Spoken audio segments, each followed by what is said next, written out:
اگر نہ مانتے ہوتے تو جھوٹ کیسے بولتے؟ مانا ہے، اللہ نے تو نہیں کہا جھوٹ بولنے کے لیے، دو ہی پیغام تھا نا، دو بلاوا ہے، ایک اللہ کا ایک شیطان کا، تیسرا بلاوا نہیں ہے۔ ان اللہ وعدکم وعد الحق ووعدتکم فاخلفتکم، خود شیطان کہہ رہا ہے ایک وعدہ اللہ کا تھا، ایک وعدہ میرا تھا، اللہ کا وعدہ سچا، میرا وعدہ جھوٹا۔ اللہ نے جو وعدہ کیا تھا اپنے وعدے کو پورا کرے گا، بھائی اپنے وعدے کو نہیں پورا کرنے والا ہوا۔ ان اللہ وعدکم وعد الحق ووعدتکم فاخلفتکم، میں نے بھی تم سے وعدہ کیا مگر میرا وعدہ جھوٹا تھا۔ اب تم احمق ہو، تم پاگل ہو، سچے کو چھوڑ کے تم جھوٹے کے پیچھے چلے آئے، اس میں ہمارا کیا قصور ہے؟ ہمیں کیوں گالیاں دے رہے ہو بھائی؟ قیامت کے دن جب فیصلہ ہو جائے گا تو ظاہر سی بات ہے کچھ لوگ جنت میں بھیجے جائیں گے، کچھ جہنم میں۔ جن کو جنت کا پروانہ مل جائے وہ تو خوش خوش، وہ تو کسی کو پلٹ کے پوچھیں گے بھی ارے بھائی آپ کی وجہ سے، علی نواز صاحب کی وجہ سے ہم جنت میں جا رہے ہیں، مولانا تقی صاحب کی وجہ سے ہم جنت میں جا رہے ہیں۔ نہیں، وہ تو یہ سیدھے سیدھے تو جنت میں جائیں گے، مگر ہاں جنہیں جہنم کا پروانہ مل گیا وہ تو ظاہر سی بات ہے تو خون کھول رہا ہے۔ اب تو اپنی آنکھوں کے سامنے دیکھ رہے، جنت کو بھی دیکھ رہے، جہنم دنیا میں جو ہے مذاق اڑا دیتے تھے، ارے کہاں کے جنت جہنم میں، چھوڑو یار تو بیکار کی بات ہے، مودیوں نے بنا رکھا ہے تو اب اپنی آنکھوں سے حوض کوثر کو دیکھ رہے ہیں، اپنی آنکھوں سے جہنم کی بھڑکتی ہوئی آگ کو دیکھ رہے ہیں، تو انکار کرنے کی گنجائش بھی نہیں ہے نا۔ اب شروع ہو گئے، ہم لوگ کی دنیا میں بھی عادت ہے نا کہ اپنی غلطیوں اور کوتاہیوں کے لیے کوئی دوسرا بندہ ڈھونڈتے نا جس کے کندھے پر سارا بوجھ ڈالا جا سکے، سارا الزام کسی اور کے سر، ممی آپ نے ہم کو نہیں پڑھنے دیا، پاپا آپ نے ایسا کر دیا، بھائی آپ نے، چچا آپ نے، فلاں آپ، عام طور سے ڈھونڈتے ہیں کوئی مل جائے۔ اب وہاں کون شیطان کو پکڑ لے، کم بخت تیری وجہ سے، کہ جہنم میں تیری وجہ سے جا رہا ہوں، وہاں شیطان اپنا دفاع کرے گا، ہاں دفاع کرے گا۔ وقال الشیطان لما قضی الامر، جب فیصلہ ہو جائے گا تو شیطان، قرآن مجید کی پوری داستان نقل کی ہے۔ وقال الشیطان لما قضی الامر، جب فیصلہ ہو جائے گا تو شیطان کہے گا ان اللہ وعدکم وعد الحق ووعدتکم فاخلفتکم، ایک وعدہ تم سے اللہ نے کیا تھا، ایک وعدہ میں نے کیا تھا، تمہیں بھی پتا تھا کہ اللہ کا وعدہ سچا ہے، میرا وعدہ جھوٹا ہے، مگر احمق، ہم نے جب تمہیں دعوت دی اپنے جھوٹے راستے کی طرف، اللہ نے دعوت دی سچے راستے کی طرف۔ اللہ وہ تھا جس نے تمہیں پیدا بھی کیا، رزق بھی دیا، طاقت بھی دیا، آنکھیں بھی دی، زبانیں بھی دی، نعمتوں میں غرق کر دیا تمہیں، اس کے باوجود تم نے اللہ کی دعوت کو ٹھکرا کر کے، میرے بارے میں تمہیں پتا تھا کہ میں تمہارا دشمن ہوں، پھر بھی تم نے فاستجبتم لی، تم نے میری دعوت پہ لبیک کہا، فلا تلومونی ولوموا انفسکم، اب ہمیں برا بھلا مت کہو، اگر تمہیں لعنت بھیجنے کا شوق ہی ہے، مجھ پر لعنت بھیجنے کے بجائے اپنے اوپر لعنت بھیجو، لعنت کے حقدار تم ہو کہ تم نے اللہ کو چھوڑ کر کے میرا راستہ اپنا لیا۔ تو شیطان کا کام کیا ہے؟ اپنی دعوت دیتا ہے وہ، قال الانسان اکفر، انسان سے کہا تو کافر ہو جا، فلما کفر، جب انسان نے شیطان کی دعوت کو قبول کر کے کفر اختیار کر لیا، اب شیطان کیا کہہ رہا ہے؟ قال انی بریء مما تستهزئون، ارے ہم تو اس کے پاس گئے تھے کہ ہمیں کچھ ملے گا، اللہ کو کیوں چھوڑا تھا ہم نے؟ بہترین زندگی کے لیے اللہ کو چھوڑا تھا، اسی لیے چھوڑا تھا نا، خوشگوار زندگی کے لیے، ہیپی لائف کے لیے، اب ہیپی لائف تو ہے ہی نہیں۔ قال انی بریء مما اخاف اللہ رب العالمین، میں تو رب العالمین اللہ سے ڈرتا ہوں، چلے لو میرے پاس سے۔ اس کی تفسیر میں علامہ طبرسی صاحب مجموع البیان آیت کی تفسیر میں بڑا عجیب واقعہ لکھتے ہیں، بہت ہی عبرت انگیز واقعہ ہے، کس طریقے سے اچھا بھلا انسان شیطان کے جال میں پھنس جاتا ہے۔ بنی اسرائیل میں ایک بڑا زاہد و عابد شخص تھا جس کا نام تھا برسیسا. برسیسا زاہد بڑا عبادت گزار، بہت اتنا عبادت گزار، اللہ کا مطیع و فرما بردار بندہ کہ اللہ نے اسے اس کے ہاتھ میں شفا دے دی. لا علاج بیماروں کا وہ علاج کر دیا تھا، خاص طور سے پاگلوں کا علاج کرنے میں بڑا ماہر تھا. اس کے زمانے میں ایک رئیس زادی جنون کا شکار ہو گئی، دماغی توازن اس کا خراب ہو گیا. حسین و جمیل لڑکی، دماغی توازن خراب. ظاہر سی بات ہے یہ اللہ کی عقل وہ نعمت ہے کہ ذرا سا بھی چولہے ہل جائے تو پھر اچھا خاصا انسان برباد ہو جاتا ہے، اس کی کوئی ویلیو نہیں رہ جاتی نا. اس کے بھائی وغیرہ ان کے پاس لے کے آئے، برسیسا کے پاس، ان کے پاس اللہ نے شفا دی ہے، یہ پاگلوں کو ٹھیک کر دیتے ہیں، شفا دے دیتے ہیں. ان کے پاس لے کر کیا ان کی نظر اس لڑکی پر پڑ گئی. لڑکی بہت حسین و جمیل تھی، شاید شیطان نے کچھ حسن میں اور اضافہ کر دیا، کچھ میک اپ وک کر دیا ہو نصیب. نگاہ پڑی نہیں کہ یہ اس کے دیوانے بنے. قرآن مجید نے بلا وجہ نہیں کہا، عورتوں کو حجاب کرنے کا حکم دیا، مردوں کو نگاہیں نیچی رکھنے کا حکم دیا. نگاہیں نیچی رکھو. خواتین حجاب کریں نہ کریں وہ ان کی ذمہ داری ہے. حجاب نہ کرے گی سزا پروردگار دے گا، لیکن ان کی بے حجابی کا مطلب یہ نہیں ہے کہ آپ نگاہیں گاڑے رہیں. غض من ابصارکم، کیونکہ یہ نگاہ شیطان کے تیروں میں سے ایک تیر ہے. النظرۃ من سہام ابلیس، حدیث ہے. نامحرم چہروں کو دیکھنے سے شیطان دل کے اندر شہوت کا بیج بو دیتا ہے.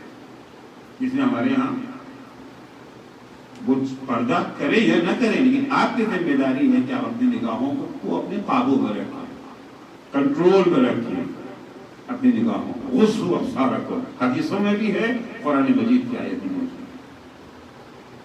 لیکن بہرحال خطا ہو گئی، لغزش ہو گئی. اب ان پر اس کی محبت کیا کہو، ہوس کا بھوت کہوں گا، محبت کے بھوت کو کہاں کہنا غلط بات ہے. ہوس کا بھوت سوار ہو گیا اور وہ کر بیٹھے جو انہیں نہیں کرنا چاہیے. بھائیوں نے تو ان پر بھروسہ کیا، اعتبار کیا نا، بھائی یہ تو مولانا صاحب ہیں، یہ تو ایسی بات ہے، ایسے حرکت کریں گے ہی نہیں. ورنہ کہیں اور گئے ہوتے تو کھڑے ہو کر کے پہرا بھی دیتے. ان کے پر بھروسہ، ان کے زہد، ان کے تقویٰ کا کلمہ پڑھا جاتا تھا. وہ حرکت کر بیٹھے جو نہیں کرنا چاہیے تھا. اب جب ہوش آیا تب ڈرے. جب لڑکی نے کہیں بھاٹا پھوڑ دیا تب تو ہمارے جو ساری عزت افروز بھی مل جائے گی. دیکھیے گناہ کا مسئلہ یہی ہے، ابتدا چھوٹے سے گناہ سے ہوتی ہے. اس چھوٹے سے گناہ کو چھپانے کے لیے ایک اور بڑا گناہ، اس سے بڑا گناہ، اس سے بڑا گناہ. ایک گناہ صرف گناہ نہیں ہوتا ہے، گناہ انڈے بچے دیتا ہے. گناہ انڈے بچے دیتا ہے. وہ حرکت کر بیٹھے، اب گناہ کو چھپانے کے لیے انہوں نے اس کو قتل کر دیا اور قتل سے اسے دفن کر دیا. اور انسان سوچتا ہے کہ ہم بچ جائیں گے، لیکن جرائم چھپانے سے چھپتے نہیں. جو چپ رہے گی زبان خنجر لہو پکارے گا. بھانڈا کہیں نہ کہیں پھوٹ گیا. اس کے بھائیوں کو پتا چل گیا کہ یہ جرم انہوں نے کیا ہے. وہ جج کے پاس گئے، عدالت میں گئے، کورٹ میں گئے، مقدمہ ان کے خلاف دائر کیا. عدالت میں جرم ثابت ہو گیا. عدالت نے انہیں موت کی سزا دی. آپ نے سنا ہوگا سولی پہ لٹکانا. تو سولی پہ لٹکانے کا جو طریقہ ہوتا ہے تو رسی کا پھندا ہے اس میں جو عام طور سے دیکھتے رہتے ہیں. ایک زمانے میں رائج طریقہ یہ تھا کہ وہ ان کو درخت کے اوپر کہیں لٹکا دیتا، لکڑی کے اوپر، رستے کے اوپر. ہاتھ اور پیر میں کیل ٹھوک دی جاتی تھی اور لٹکے ہوئے ہیں. رگ بھی کاٹ دی جاتی تھی. وہ آہستہ آہستہ خون بھی اس سے بہتا رہتا تھا. بھوکے پیاسے 2-4-10 دن کے بعد تڑپ تڑپ کے آدمی مر جاتا. جو سولی والا تو آسان سے جلدی سے مر جاتا ہے، تلوار والا بھی آسانی سے مر جاتا ہے، گولی والا بھی آسانی سے مر جاتا ہے. یہ طریقہ تھا اس زمانے میں. عیسائی حضرات جناب عیسیٰ کی جو سولی کے قائل ہے وہ ایسی ہی سولی، اسی لیے وہ کرائس صلیب پہنتے ہیں اسی شکل کی جس پر حضرت عیسیٰ کو سولی دی گئی. البتہ قرآن کی نگاہ میں انہیں سولی دی نہیں گئی، ان کا دشمن ان کی شبیہ بن گیا، اس کو سولی پر چڑھایا گیا. نہیں اللہ رکھا لو خیر غلط بحث ہے. صلیب پر سولی پر لٹکا دیا گیا انہیں. اب شیطان آیا اور آنے کے بعد کہتا ہے کہ دیکھو تمہاری تمام مصیبتوں کا ذمہ دار میں ہوں. میں نے ہی تمہیں اکسایا تھا اس کے چہرے کو دیکھنے کے لیے، میں نے ہی تمہیں فلاں عمل گناہ کی طرف اکسایا تھا، میں نے ہی تمہارے ہاتھوں سے قتل کرایا. میری وجہ سے آج تم سولی پہ لٹکے ہوئے اور میں ہی تمہیں سولی سے نجات بھی دے سکتا ہوں. تو ٹھیک ہے بھائی نجات دو نا، تو جو ہونا تھا سب ہو ہی چکا ہے، نجات دو مجھے اتارو. نہیں ایسے تھوڑی شرط ہے، تم نے اتنے برس تک اللہ کا سجدہ کیا ہے، ایک سجدہ تو میرا کرو. اب جو عقیدہ ہے وہ بھی جا رہا ہے نا، عمل تو گڑبڑ ہو ہی چکا تھا. بعض لوگ کہتے ہیں کہ یہ عقیدہ ٹھیک ہونا چاہیے، عمل چاہے جیسا ہو. بھول بھی جاتے ہیں عمل عقیدے پر اثر کرتا ہے، عقیدہ عمل پہ اثر کرتا ہے اور عمل عقیدے پہ اثر کرتا ہے. قرآن مجید کی آیت پڑھتے اس سلسلے میں ثم كان عاقبۃ الذین اساءوا السوء كذبوا بآیات اللہ. جو لوگ گناہ پہ گناہ کرتے رہتے، ایک دفعہ گناہ کیا توبہ کر لیا قصہ تمام ہو گیا. نہیں، گناہ کیا توبہ کرنے کے بجائے گناہ اور کر دیتے ہیں، گناہ پہ گناہ کیے جاتے ہیں، گناہ پہ گناہ کیے جاتے ہیں. اس کا انجام یہ ہوتا ہے کہ پھر وہ اللہ کی نشانیوں کا انکار کرنے لگتے، جھٹلانے لگتے ہیں اللہ کی نشانیوں کو.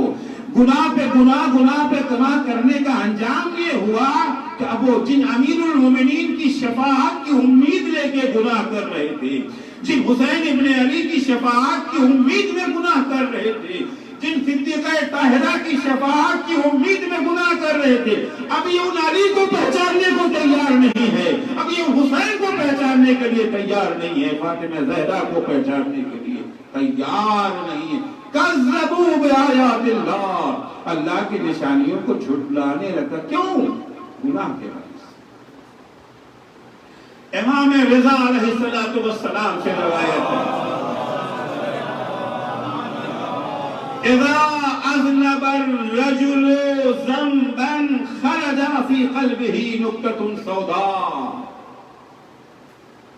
جب بندہ کوئی گناہ کرتا ہے نا، جھوٹ بول دیا، غیبت کر دیا، تہمت لگا دیا، نقلی مال اصلی بنا کر کے کسی کے ہاتھ بیچ دیا، کاروبار میں دھوکہ دے دیا، امانت میں خیانت کر دیا وغیرہ وغیرہ تو چیزیں ہیں نا. کوئی بھی گناہ جب ہو گیا تو ہر گناہ کا ایک اثر ہوتا ہے، ہر گناہ کا ایک اثر ہے. اثر کیا ہوتا ہے؟ خرج فی قلبہ نقطۃ سوداء، اس کے دل میں ایک سیاہ ڈاٹ، سیاہ نقطہ پیدا ہوا. دل مرکز ادراک ہے. قلب سے مراد یہ والا قلب نہیں جو بھڑکتا ہے یہاں پر جو لوتھڑے کی شکل میں.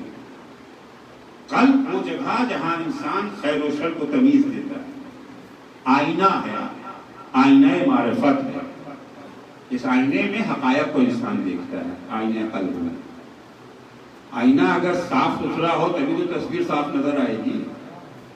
اگر آئینہ دھندلا ہو جائے، غبار آلود ہو جائے تو تصویر دھندلی دکھے گی، اور اگر آئینہ پوری طرح سے سیاہ ہو جائے تو تصویر بالکل نظر نہیں آئے گی. اذا اذنب الرجل ذنبا خرج في قلبه نقطة سوداء. جب انسان کوئی گناہ کرتا ہے تو اس کے دل میں ایک کالا نقطہ، سیاہ ڈاٹ پیدا ہو جاتا ہے. اذا تاب انبح. اگر انسان گناہ کے بعد توبہ کر لیتا ہے تو وہ کالا دھبا مٹ جاتا ہے. جیسے آپ کے آئینے کے اوپر غبار آ گیا، آپ نے رومال لیا، اس کو صاف کر دیا، دوبارہ پھر آئینہ جو ہے چمکنے لگا.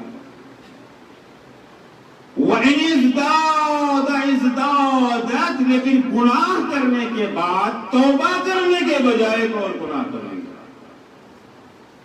گناہ کی تعداد بڑھنے لگی تو وہ کالا ڈاٹ، کالا نقطہ جو ہے وہ بھی بڑھنے لگتا ہے.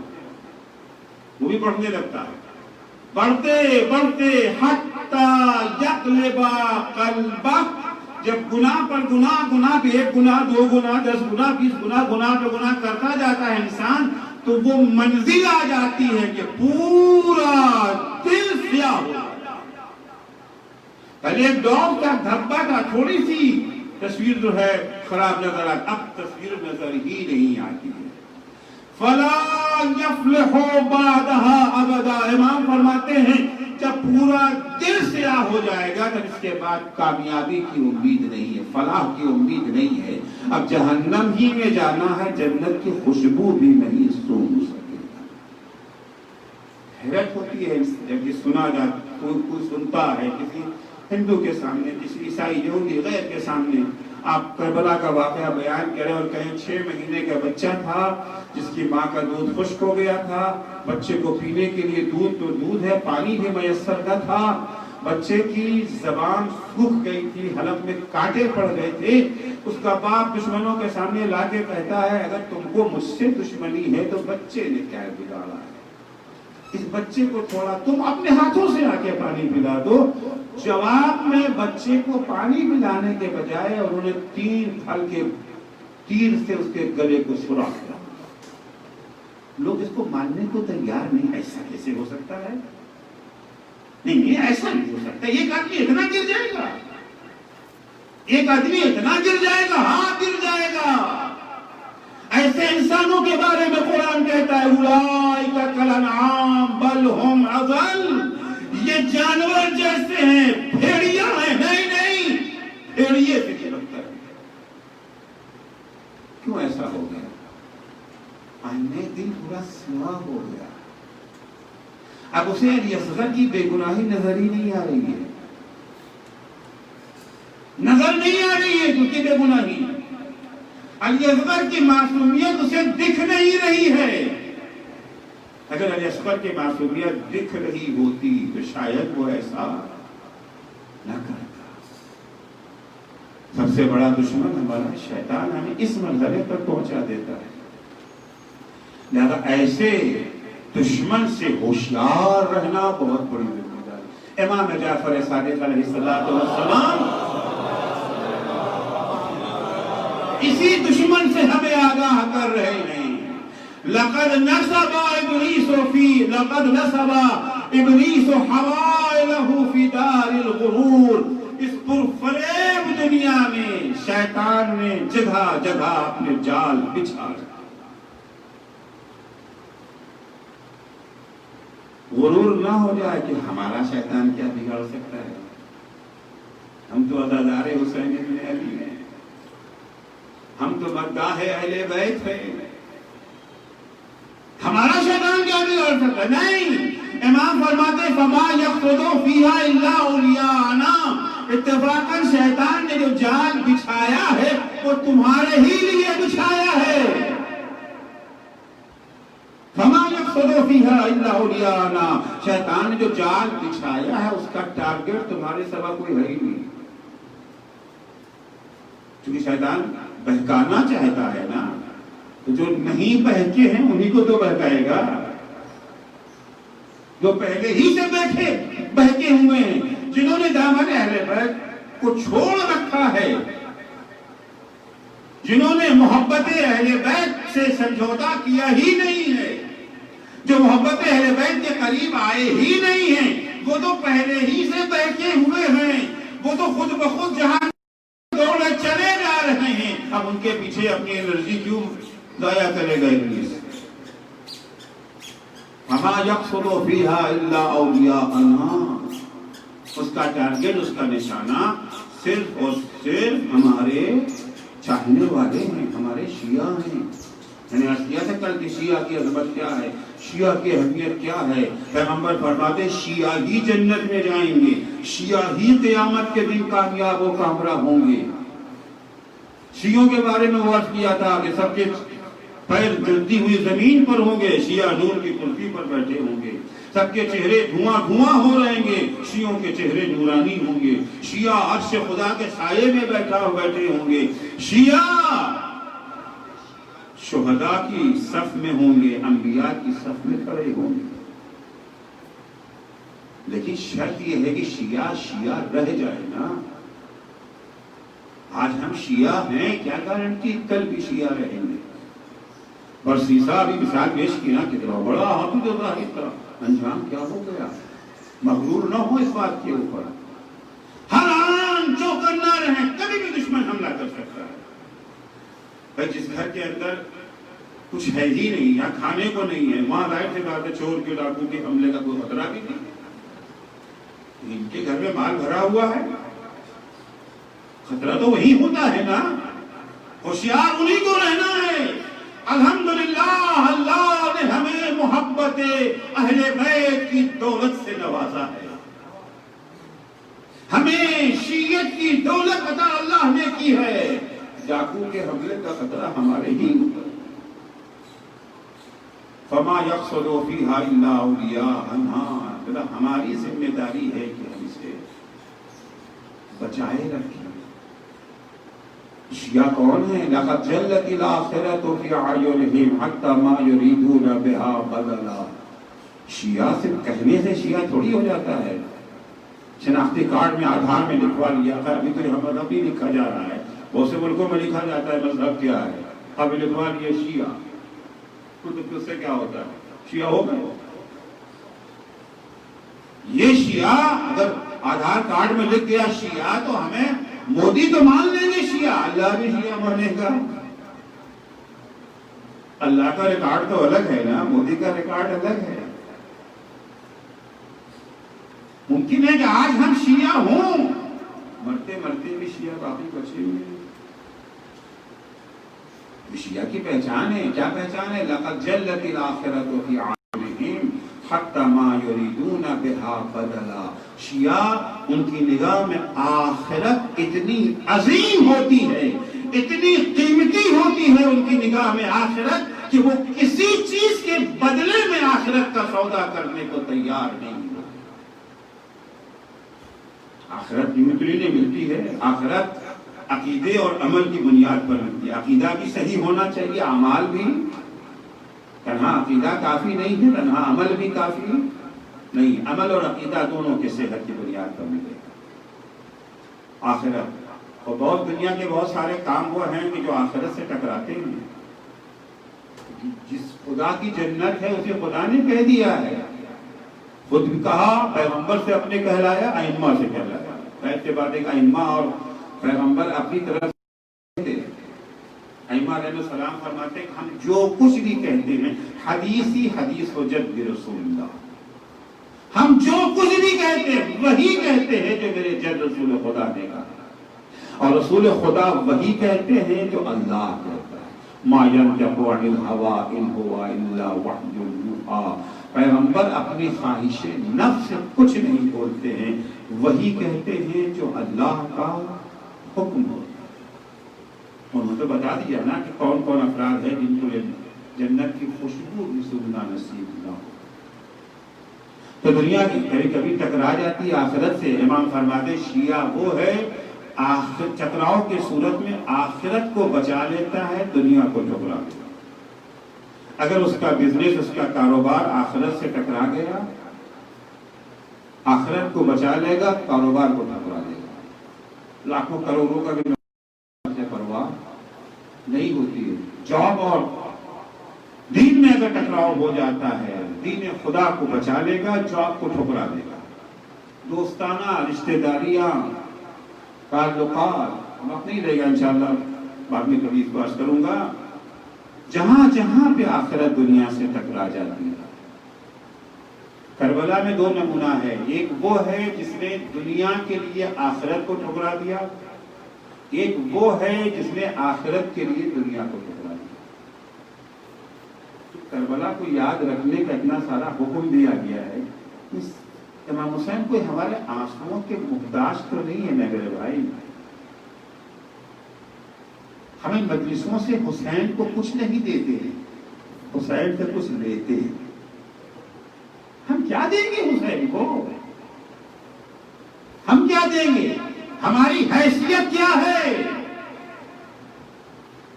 یہ مجلسیں، یہ آہو بکا، یہ عزاداری، یہ آنسو، یہ ساری اہمیت دی گئی، اتنا سارا ثواب بیان کیا گیا، اس لیے کہ یہ عزاداری، یہ مجلسیں دین کی نئی زندگی کا سبب بن جاتی، احیاء دین کا ذریعہ ہے یہ مجلسیں۔ کربلا کے واقعات کو بار بار دہرانا اسی لیے عبرت حاصل کرنے کے لیے نا۔ کربلا میں ایک کردار وہ ہے جس نے دنیا کی خاطر آخرت کو قربان کر دیا، ایک کردار وہ ہے جس نے آخرت کی خاطر دنیا کو قربان کر دیا۔ جس نے دنیا کی خاطر آخرت کو قربان کر دیا اس پہ ہم لعنت بیچتے ہیں نا، فوراً کہتے ہیں بے شبہ کہتے ہیں نا۔ اور جس نے آخرت کی خاطر دنیا کو ٹھکرا دیا اسے ہم علیہ السلام کہتے ہیں۔ بربلا کو ہم کیا کہتے ہیں؟ بربلا کا نام آتا ہے فوراً زبان پہ کیا آتا ہے؟ لعنت اللہ علیہ۔ اور جب بھور کا نام آتا ہے، جب بھور کا نام آتا ہے تو کیا کہتے ہیں؟ علیہ السلام۔ کیوں؟ دونوں تو ایک ہی فوج میں تھے، پہلے ایک ہی شہر کے رہنے والے، دونوں کوفے کے تھے، ساتھ کی فوج کے اہم سپاہی تھے، اور تو کمانڈر تھا۔ فرق دونوں میں یہی ہے کہ ہرملا نے دنیا کی خاطر آخرت کو ٹھکرا دیا، ہرملا نے علی اصغر کے گلے پہ تیر نہیں مارا تھا، اپنے مقدر پہ تیر مارا تھا، اپنے مقدر کو اس سے بھاگ دیا۔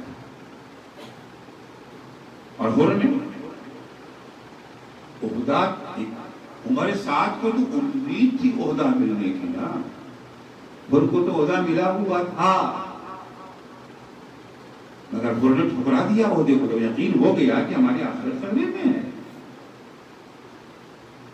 آپ دیکھیں ہر کا گناہ کوئی چھوٹا گناہ تو نہیں تھا۔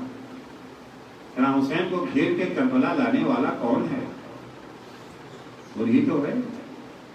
امام حسین کوفے کی طرف جا رہے ہیں، اچانک ہر کے لشکر کا سامنا ہوتا ہے۔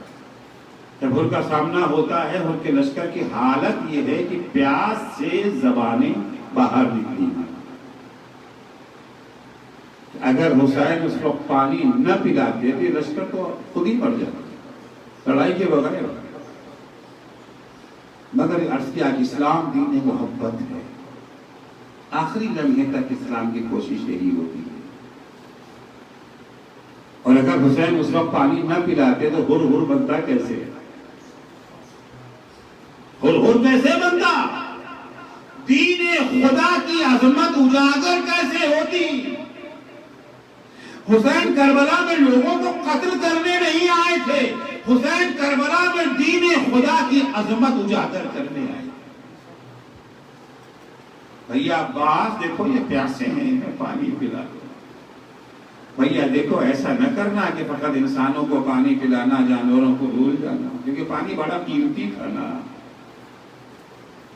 یہ پانی اگر وہاں ہر کے لشکر کو نہ پلایا گیا ہوتا تو کربلا میں بڑا کام آتا، پھر علی اصغر گہوارے میں پیاسے نہ رہتے، پھر سکینہ پیاس سے تڑپ نہ رہی ہوتی، یہی پانی کام دیتا۔ بھیا دیکھو انسانوں پر اکتفا نہ کرنا، جانوروں کو، اور جب جانوروں کو پانی پلانا تو سوچ لینا کہ جانوروں کی نفسیات یہ ہے ایک دفعہ میں وہ سیراب نہیں ہوتے ہیں، جب تک جانور خود سے پانی کے پاس سے ہٹ نہ جائے تب تک پانی سامنے سے ہٹانا نہیں۔ بلکہ لشکر کو پانی مل گیا، پانی ملنے کے بعد تازہ رمق آ گئی۔ حسین آگے بڑھنا چاہتے تھے، ہر نے آگے بڑھ کر کے لجام فرس پہ ہاتھ ڈال دیا، آپ آگے نہیں جا سکتے۔ ایک دفعہ زہرا کے لال نے ہر کو خطاب کیا، ہر تیری ماں تیرے ماتم میں بیٹھے، تیری یہ مجال تو میرا راستہ روکے گا؟ عزیزو امام معصوم ہیں، دہن عصمت سے نکلا ہوا کوئی جملہ بے حکمت نہیں ہوتا۔ امام غصے میں کوئی بات نہیں کہہ دیتا، ہم لوگ ہوتا ہے نا کبھی کہ غصے میں کوئی بات کہہ دے، جوش خطابت میں کچھ کہہ گئے، بعد میں پتہ چلا نہیں وہ لفظ مناسب نہیں تھا۔ عصمت